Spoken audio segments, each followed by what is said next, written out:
Queridos irmãos, queridas irmãs, esse vídeo de número 202. Estamos aqui, para darmos sequência.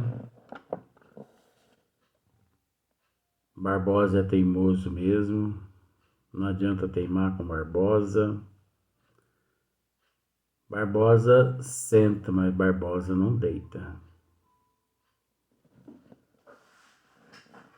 E eu garanto que todos aqueles também que têm o sobrenome de Barbosa é mais feliz. Mas é engraçado, né? Eu fico pensando assim, eu costumo dizer que todos os Barbosas são felizes. Por que eu não sou? Tá aí a questão. Porque o que é ser feliz? Ser feliz, eu nunca que vou dizer que a felicidade está relacionada às coisas materiais. Porque as coisas materiais são passageiras. Para mim, a felicidade é você botar a tua cabeça no travesseiro e pensar assim: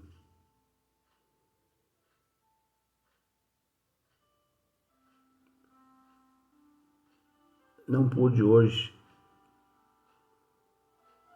cumprir tudo que me foi designado pelo Pai,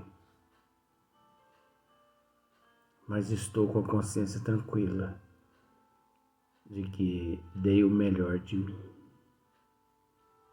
Então, felicidade é consciência tranquila, consciência em paz. Porque o que adianta você ter iate, você ter riqueza, você ter tudo, e você não ter consciência tranquila? Ainda mais que essa doutrina nos ensina a lei de causa e efeito, de ação e reação, de causa e efeito. Não. Vamos deixar essa falsa felicidade de lado. Então, um vídeo só, eu prometo para a senhora, a criação primária. Eu prometo para a senhora que um vídeo só. Não era para me gravar nenhum hoje, mas eu vou gravar um só, tá? A senhora pode, se a senhora quiser até ir embora e deixar aqui por minha conta, eu prometo, um só. Tá bom. Então, na questão de número 15, a Gênesis número 6, Kardec ele continua dizendo assim: que mortal poderia dizer das magnificências desconhecidas e soberbamente veladas sobre a noite das idades que se desdobraram nesse tempo antigo? Nós já explicamos isso, né? Em que nenhuma das maravilhas do universo atual existia. Eu me encanto com isso. Porque nenhuma das maravilhas do universo, dos universos, das dimensões existia. Mais adiante na Gênese, você vai deparar com esse termo universos, dimensões, proferidas por Galileu Galilei. Então aqui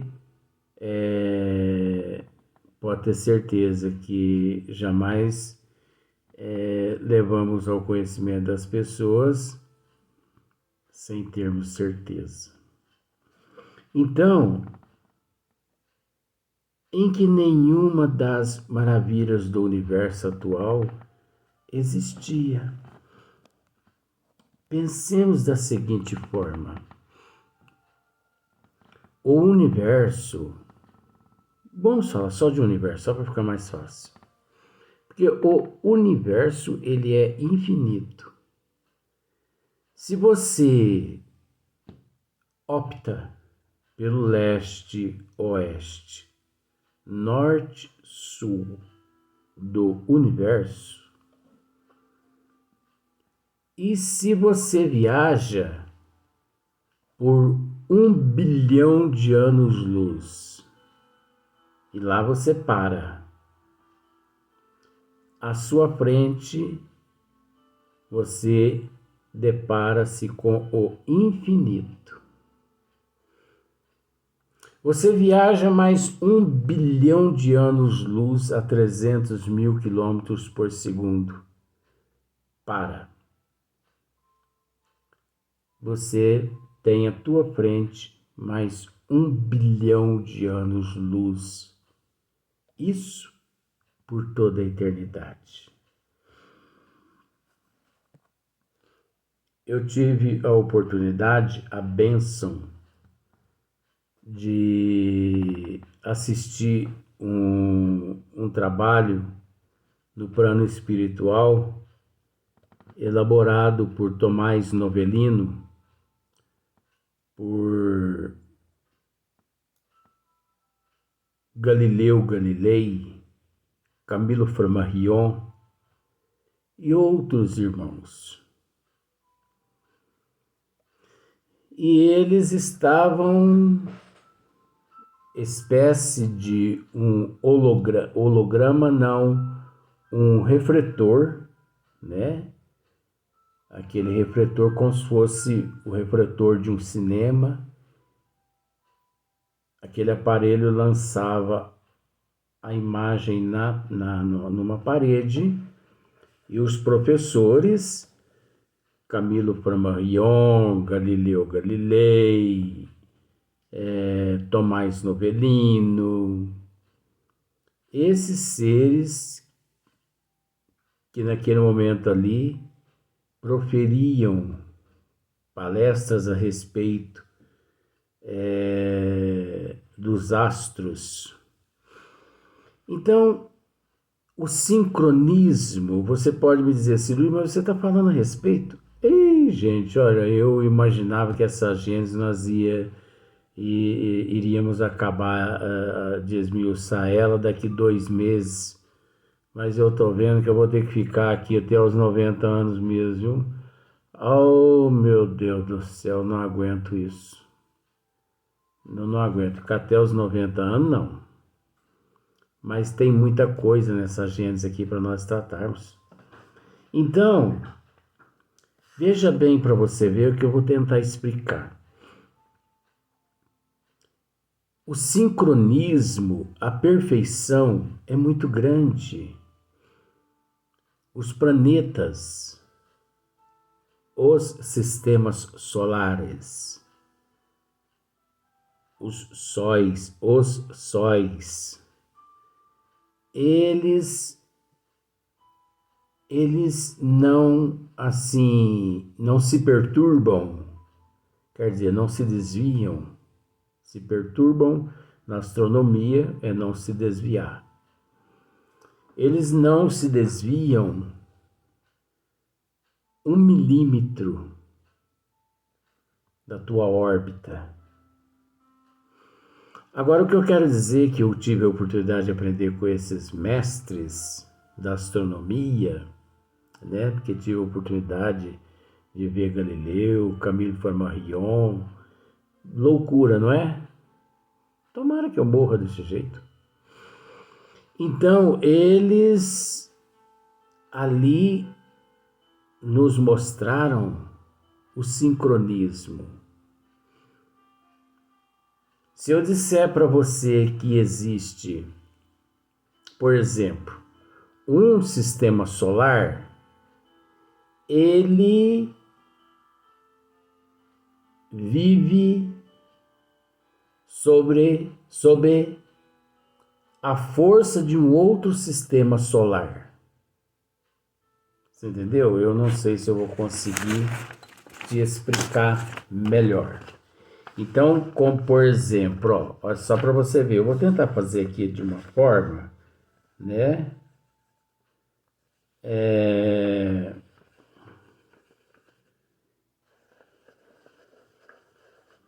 Olha só para você ver como que é, ó. Vamos pensar que esse aqui é a nossa Via Láctea. Que por vezes a nossa Via Láctea, ela obedece, né, à força propulsora de Andrômeda. E outra maior que... O que equivale a dizer que a nossa, ela circunda Andrômeda. E as duas, por vezes, circundam a outra maior. Você entendeu? Cada galáxia, cada sistema solar, ele circunda outro sistema solar. Um sistema solar menor circunda um outro maior, é até natural pela lei da gravidade, né? E também da relatividade e da gravitação. Você sabe disso, isso é física. Então, um sistema solar circunda um outro maior. Aquele outro maior circunda um outro maior. E assim sucessivamente. Uma galáxia... Vamos colocar um número, só para você entender. Uma galáxia, uma galáxia de 50 planetas circunda uma outra de 100 planetas. Essa de 100 planetas circunda uma outra de 150 planetas. Entendeu? Porque a tendência é o corpo maior atrair o corpo menor num sistema elíptico. Olha só para você ver a perfeição. Mas o que eu quero dizer que isso é lei universal, isso é lei cósmica. Mas o que eu quero dizer é que eles nos ensinaram, nos mostraram nesses projetores algumas galáxias.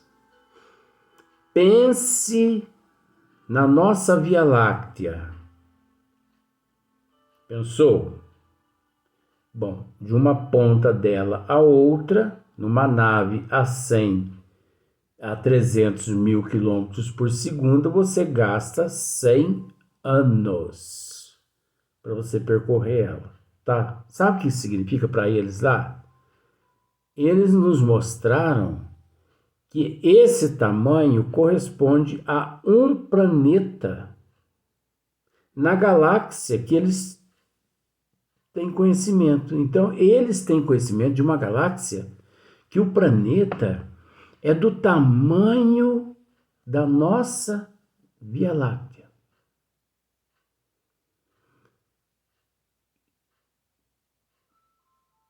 Galáxia essa composta de um número inimaginável de planetas. Planetas todos deste tamanho, maior e em diante. Agora você imagina. Existe sistema solar onde abriga esses planetas desse tamanho da nossa Via Láctea, que o Sol lá é 2 vezes o tamanho de Andrômeda. Agora, o mais interessante, que existe os planetas que circundam sóis binários, né? Sóis binários, quer dizer, de um hemisfério nasce um sol, enquanto aquele sol está nascendo, o outro sol está se pondo. É o nascer do sol e o pôr do sol. Agora, isso não é o mais interessante. Existem planetas que existem 3 sóis. Um nasce do leste, outro oeste, e do norte para o sul. Ah, mas eles não se cruzam? Não, por causa do tempo correspondente ao surgimento deles naquela massa. E outra coisa que eles nos mostraram, né? Que existe galáxias que são compostas todas por sóis. O que isso quer dizer? Nestas galáxias não existe planetas, e sim sóis nos lugares dos planetas. Então, por exemplo, pense um sistema solar com 50 planetas, 50 sóis. E o mais interessante é que todos os sóis eles circundam um em volta do outro. Como se diz, numa rotação centrífuga, elíptica,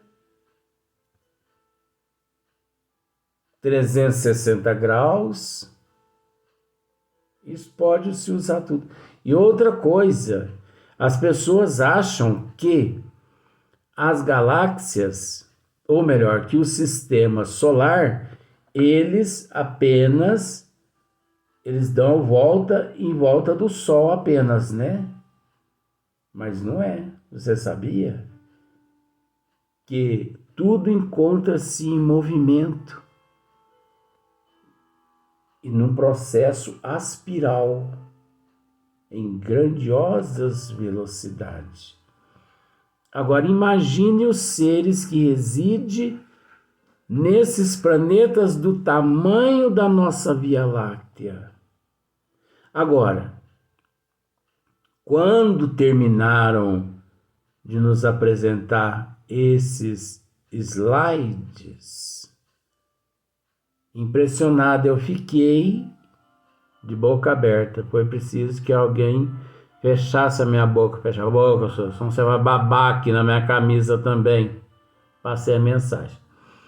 Porque é uma babação na camisa da gente assim, sabe? Baba, baba, baba. Fecha a boca, senão você vai babar. Vai sujar minha camisa aqui também. Passei a mensagem. Pronto, é isso aí. O mais interessante é os seres que vivem nesses planetas. Que sincronismo, que perfeição. Agora, por que nós estamos tratando disso? Porque, olha,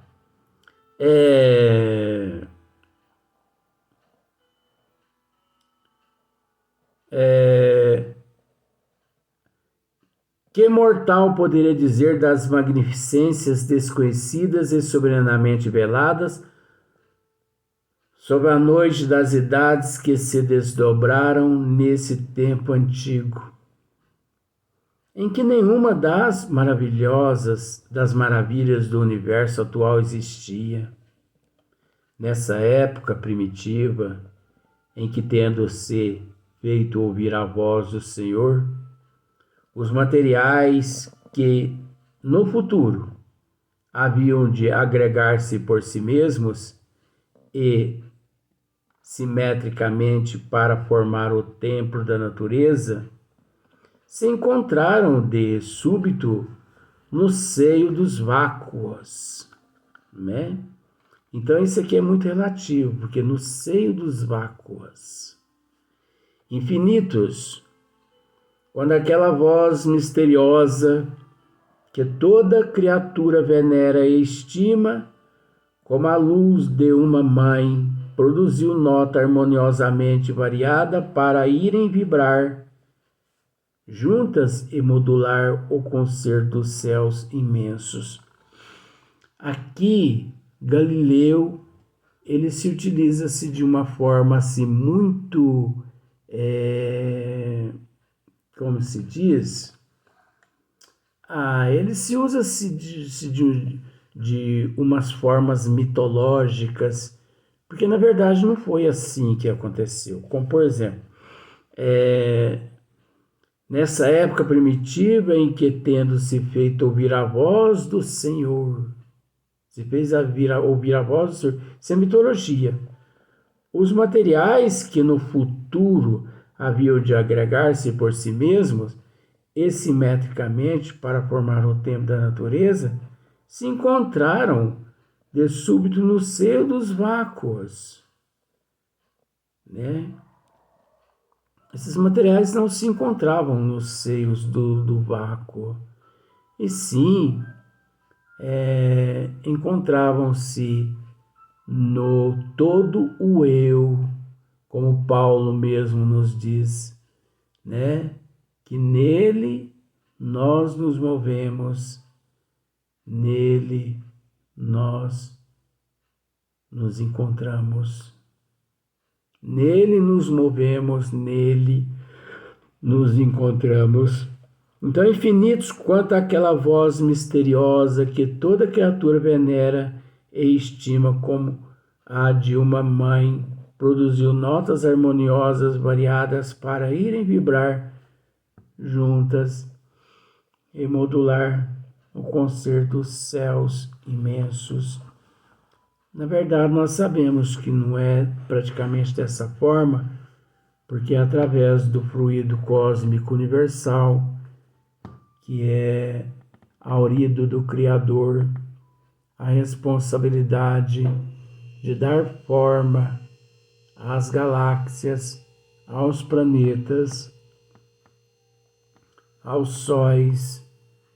Então, essa responsabilidade é dos arquitetos siderais, dos ministros de Deus e por aí em diante, né? Então, como nós já dissemos, nada se perde, tudo se reaproveita. Então, nós temos que entender como, por exemplo, nós já dissemos isso, os mundos, eles são como todos nós. Os mundos, eles são compostos dos elementos os quais os nossos organismos são compostos.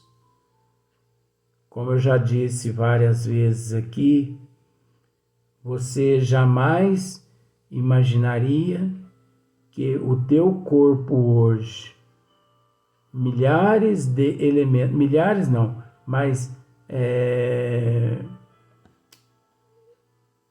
alguns elementos do teu organismo hoje, que compõem o teu organismo, pode ter passado pelo organismo dos teus bisavós, enfim, na árvore genealógica, você se lembra desse item, né? Porque a partir do momento em que o corpo físico se desintegra, as moléculas do oxigênio, volta ao oxigênio da Terra, o azoto, o cobre, o hidrogênio volta ao hidrogênio da Terra, porque a Terra ela é composta de hidrogênio, oxigênio, sais, né? Metais, cobre, 125, 126 elementos aproximadamente. Então, quando se decompõe o corpo físico, todas essas moléculas, elas retornam ao seio da Terra. Elas retornam ao seio da Terra, né? Todos os líquidos, né? Todos os gases, todas as matérias que se desintegram retornam. Assim também os planetas. Um dia, os planetas também, eles entrarão numa fase de desintegração. Mas essa desintegração é providencial, faz parte do desgaste das energias, né? Faz parte do desgaste da energia, tanto do planeta, quanto dos sóis, quanto das moléculas, das partículas, né? Que são as partículas subatômicas e por aí em diante. Vamos para o próximo vídeo. Vamos gravar mais um só.